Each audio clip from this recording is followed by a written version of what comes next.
22 de diciembre de 1978 se llevó adelante lo que se conoció como Operación Soberanía. ¿Qué fue esto? Una parte de las Fuerzas Armadas argentinas, específicamente la Flota Naval Argentina, tiene órdenes de ir a tomar por la fuerza 3 islas de territorio chileno, con el objetivo aparente o inmediato de hacer una demostración de fuerza a Chile por el conflicto que había sobre el Canal del Beagle. Y es ahí donde empieza a focalizarse el conflicto mayor en las islas del Beagle, cuya proyección hacia el mar hace que Chile penetre en el Atlántico. Entonces, ese es el factor de tensión que se va incrementando. La tensión había llegado al máximo. En ambos lados de la cordillera habían ya desde hace varios meses signos de guerra. En Buenos Aires, por ejemplo, se habían hecho simulacros de oscurecimiento por posibles bombardeos.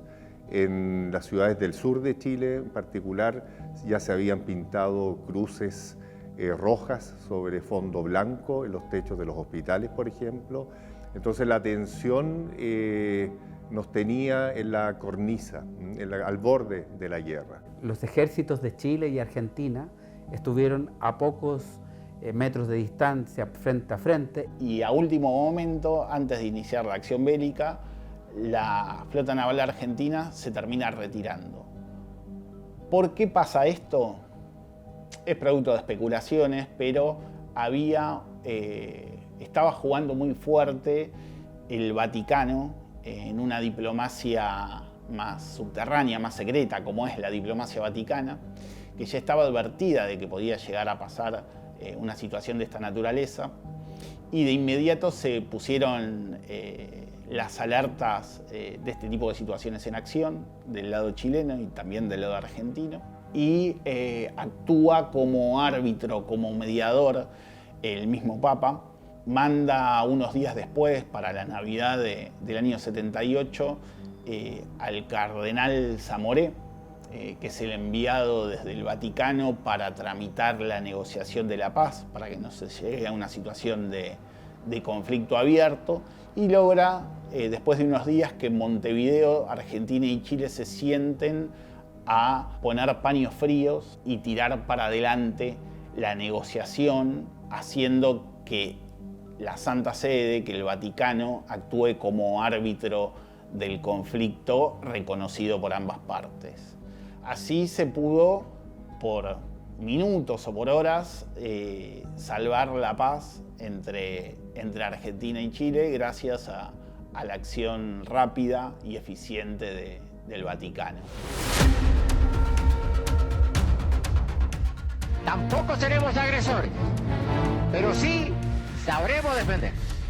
Y lo haremos, como acabo de decir, por nuestras propias vidas.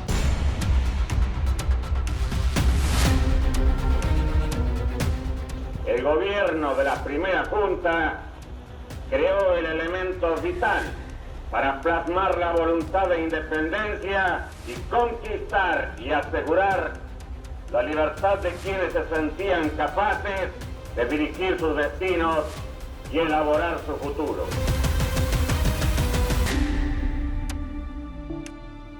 Este cuadro que tiene que ver con el Canal Beagle es algo que tiene una larga trayectoria histórica, que uno puede remontar al siglo XIX y con hito jurídico en el Tratado de Límites del año 1881. Particularmente en el área austral, lo que era el sur del Canal de Beagle, hay posiciones distintas respecto a lo que serían las islas e islotes al sur del Beagle, la Nueva, la Picton y la Lennox.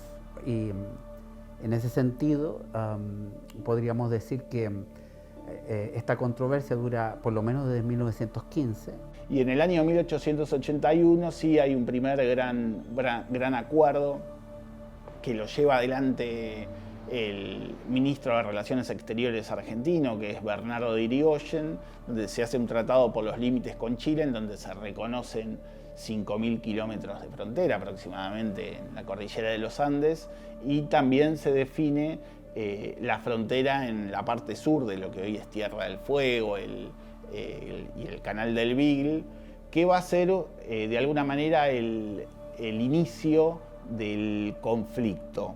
¿Por qué el inicio del conflicto? Porque el convenio decía bien claro que la frontera de las islas del sur lo iba a dar el Canal del Beagle. Las islas que estaban al norte del Canal del Beagle eran de Argentina y las del sur eran para Chile. Algo sencillo. ¿Qué pasa? El problema es cómo cada uno interpretó cuál era el curso del Canal del Beagle. Entonces había una serie de islas muy pequeñas, que es la isla Lennox, la isla Nueva y la isla Picton, que están ahí como en la entrada del canal. Entonces los argentinos dibujábamos el curso del cauce del Canal del Beagle, como con la linita hacia abajo como bordeando hacia abajo estas tres islas, o sea, para que queden al norte, y los chilenos lo hacían al revés, como que el cauce pasaba en realidad por arriba, entonces quedaban al sur. Ese fue un poco el inicio del conflicto. Entonces ahí la situación primera eran esas tres muy pequeñas islas, pero ¿qué pasa? Eso después se traslada a lo que en realidad interesaba, que era el derecho sobre la jurisdicción marítima que te daba eso. Porque esas tres islas eran muy pequeñas, prácticamente deshabitadas, y al menos en esa época sin ningún potencial de recursos económicos que sea valorado.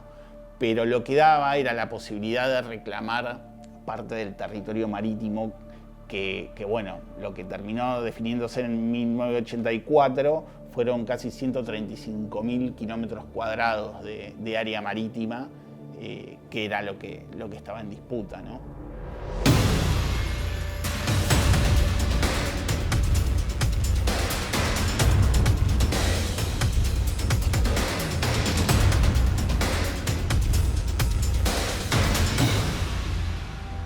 Básicamente en 1967 Chile decide llevarlo al arbitraje de Gran Bretaña o de la monarquía británica.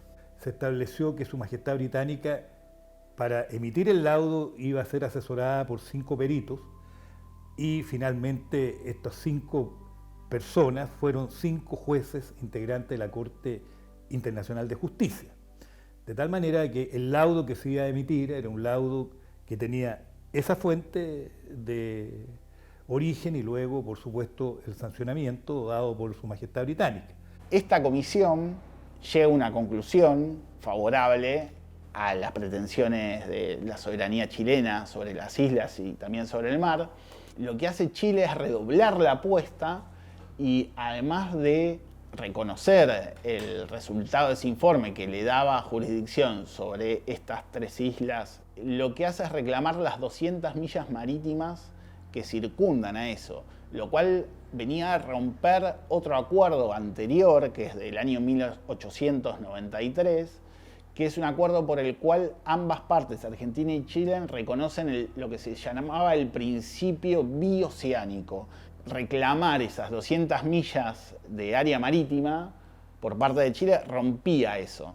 Entonces Argentina obviamente no reconoce eso, más ante el redoble por parte de los chilenos de la apuesta, y empieza a jugarse toda una diplomacia bastante cavernícola entre ambas dictaduras. Y ahí ya la cosa se puso muy tensa y la opción militar, por lo tanto, se transformó en una opción muy real. El gobierno militar lo que terminaba haciendo era empezar a generar las condiciones para hacer uso de la fuerza bélica en lo que, como dijimos, termina siendo la Operación Soberanía en diciembre de 1978, en ese intento de toma de tierras chilenas por parte de los argentinos.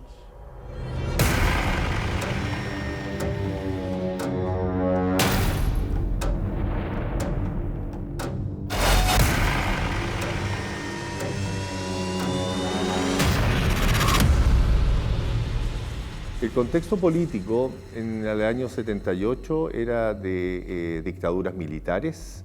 Hay algunas diferencias porque en Chile el poder estaba mucho más concentrado en Augusto Pinochet. Y en Argentina, Videla compartía el poder con otros militares, en donde permanentemente había tensión entre las distintas armas que componen las Fuerzas Armadas, sobre todo entre Marina y Ejército. Había internas que eran feroces y todo el tiempo tenían que revalidar títulos.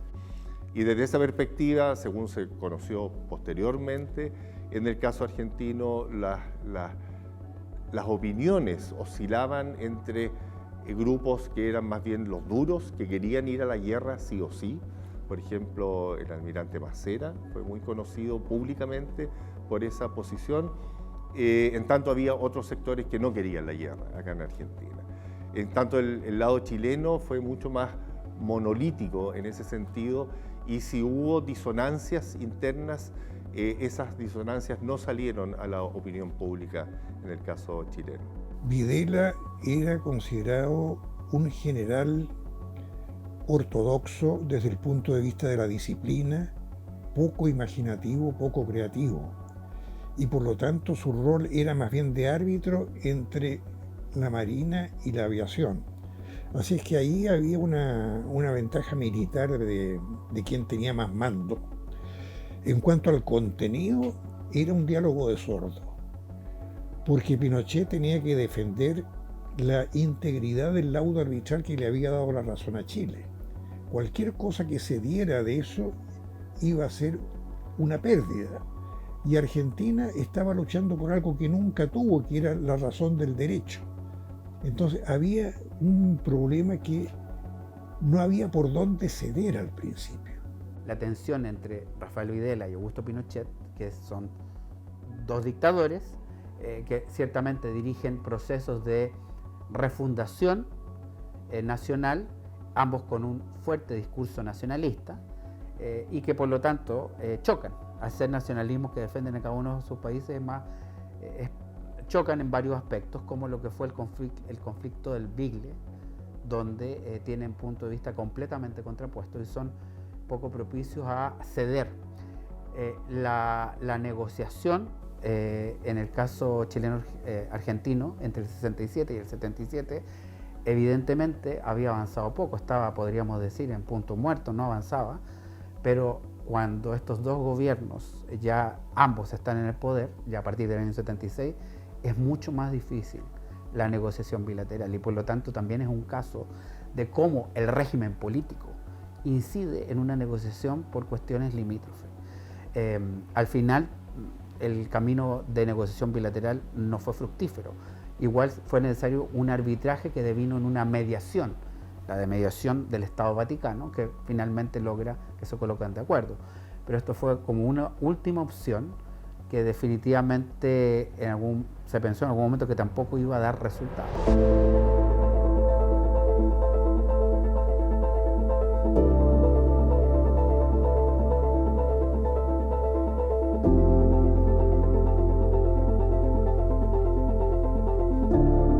El rol que jugó el Papa Juan Pablo II en el conflicto fue importantísimo. El rol del Papa fue gravitante.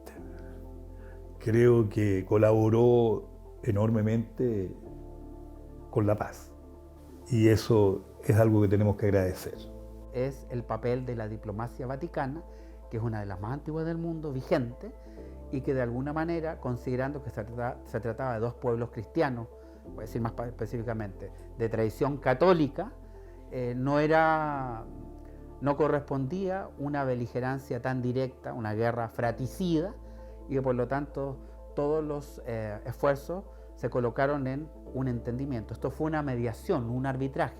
Por lo tanto, la mediación significa acercar a las partes para que nuevamente retomen el diálogo y llegar de alguna manera a un modus vivendi que sea satisfactorio para las partes. Al Papa lo que le motiva es que dos sociedades cristianas de tradición católica no choquen bélicamente, a eso lo anima, pero para eso dispone que su diplomacia, que es avesada en cuestiones de este tipo de controversias y conflictos, trabaje las 24 horas para evitar precisamente una guerra. ¿Qué es lo que ha hecho? El rol del Papa, el rol político del Papa, ciertamente en ese sentido es crucial, y demostró el Papa Juan Pablo II que era un gran político, como en otros casos, como lo mostró en Europa del Este, involucrado en lo que fue la caída de los regímenes comunistas de Europa del Este. Bueno, en este otro caso es otra dimensión donde el papel del papado es crucial para evitar una guerra.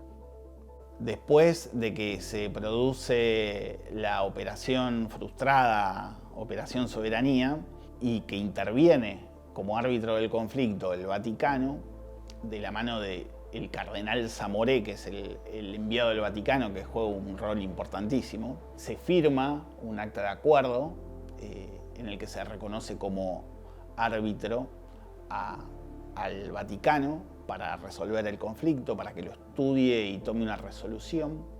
Y en 1980, después de un año y pico de estudiar y de escuchar a ambas partes, toma una decisión.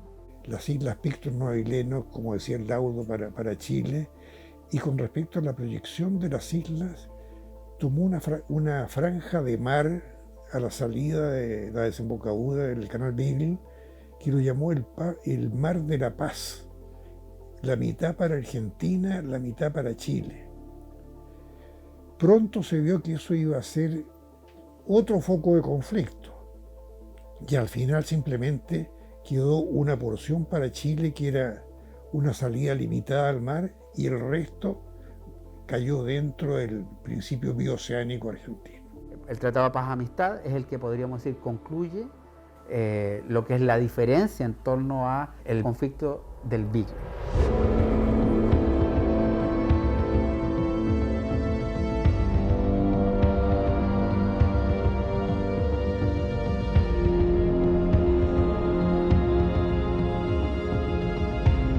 El camino para llegar al Tratado de Paz fue un camino muy largo, fue un camino con mucha dificultad. Ahí el Vaticano designó al cardenal Antonio Zamoré para que mediara directamente entre las delegaciones de ambos países. El cardenal Zamoré llegó acá a Buenos Aires primero, se reunió con los representantes de la Junta de Gobierno, después fue a Santiago, también se reunió con los representantes del gobierno chileno, y finalmente lograron ahí, a través de un llamado que hace el Papa, ir acercando ciertas posiciones para finalmente concederle a la Santa Sede esta posibilidad de mediar. Desde esa perspectiva, el gobierno chileno, según se ha podido comprobar después de mucho tiempo, investigadores lo han hecho, estaba mucho más llano a llegar a un acuerdo. En el lado argentino la posición era más dura, era mucho más dificultosa.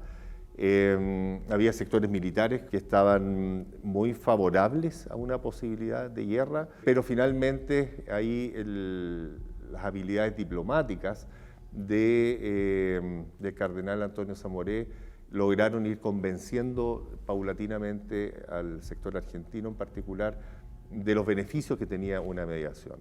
Ya la dictadura chilena y la dictadura argentina no estaban en el momento político que estaban tal vez sí en el año 77, 78. Ya había algunos problemas económicos, además de obviamente políticos, y no tenían fuerzas suficientes como para hacer las guapeadas que habían hecho antes. Entonces queda todo ahí en un cono de sombra, en un stand-by. En el medio sucede nada más ni nada menos que la Guerra de Malvinas, lo cual después no le dio más margen a las Fuerzas Armadas Argentinas para hacer ningún tipo de reclamo ni ninguna demostración de fuerza militar, porque bueno, no tenía ya ningún tipo de condiciones ni externas para hacerlo, ni tampoco internas.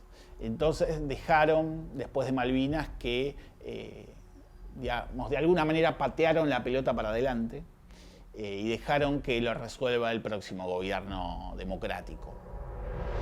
Yo, Raúl Ricardo Alfonsín, juro por Dios nuestro Señor y estos santos evangelios desempeñar con lealtad y patriotismo el cargo de presidente de la nación.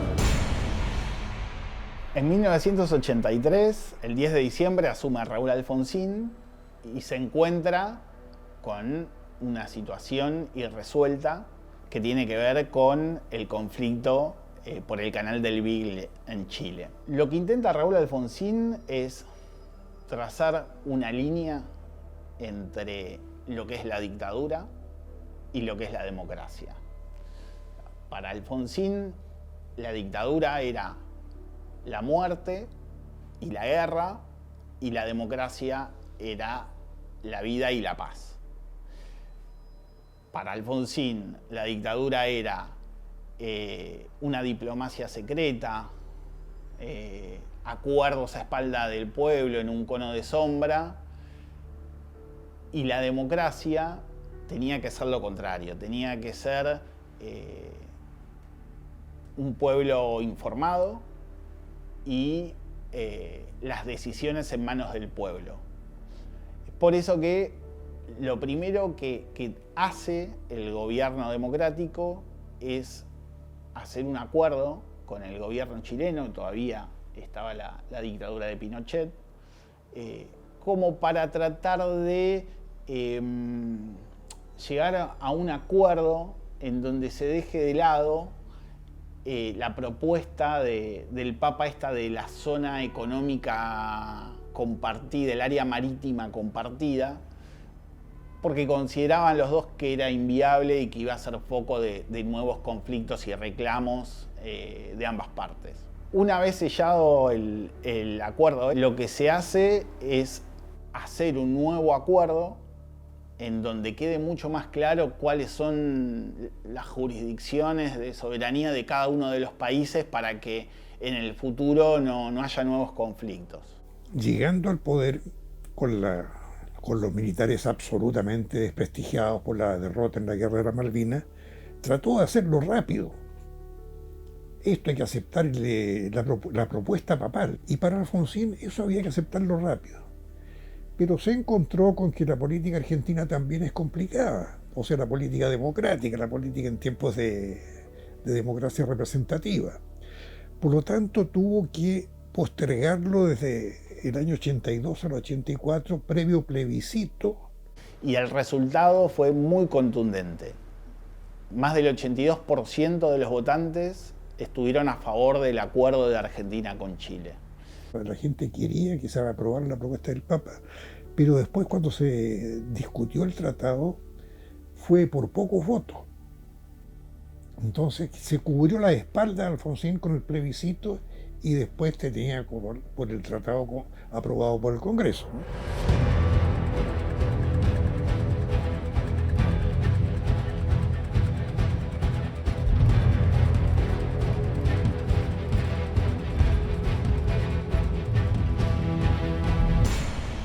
No hay que pensar el plebiscito del Beagle del 84 o la forma de resolver que buscó Alfonsín a este conflicto como parte de un proyecto más amplio que tenía que ver con la búsqueda de la integración de América Latina. Argentina necesitaba resolver, y toda la región necesitaba resolver, las hipótesis de conflicto que tenían con países vecinos. Porque esas siempre terminaban siendo la excusa de parte de las Fuerzas Armadas de cada país para decir, bueno, necesitamos presupuesto, o sea, los empoderaba de alguna manera. Entonces, resolver esas hipótesis de conflicto también era la posibilidad de restarle poder a las Fuerzas Armadas, ¿no? Entonces, hay una apuesta muy grande a esto, porque Alfonsín en el fondo sabía que Argentina, para que sobreviva la democracia argentina, no podía ser una isla. En 1983, cuando asumió Alfonsín, estaba rodeado de dictaduras militares, y Alfonsín se dio cuenta de eso, de que no podía ser una isla solitaria en un mar de dictaduras, porque no iba a sobrevivir, por una cuestión de realismo político. Y lo que necesitaba era apostar muy fuerte a todo el proceso de democratización latinoamericano. Y la estrategia de el plebiscito de 1984, para resolver el conflicto con Chile, se enmarca dentro de esa situación, de tenemos que resolver este conflicto para restarle poder a las Fuerzas Armadas y para apoyar la democratización en el resto de los países del continente.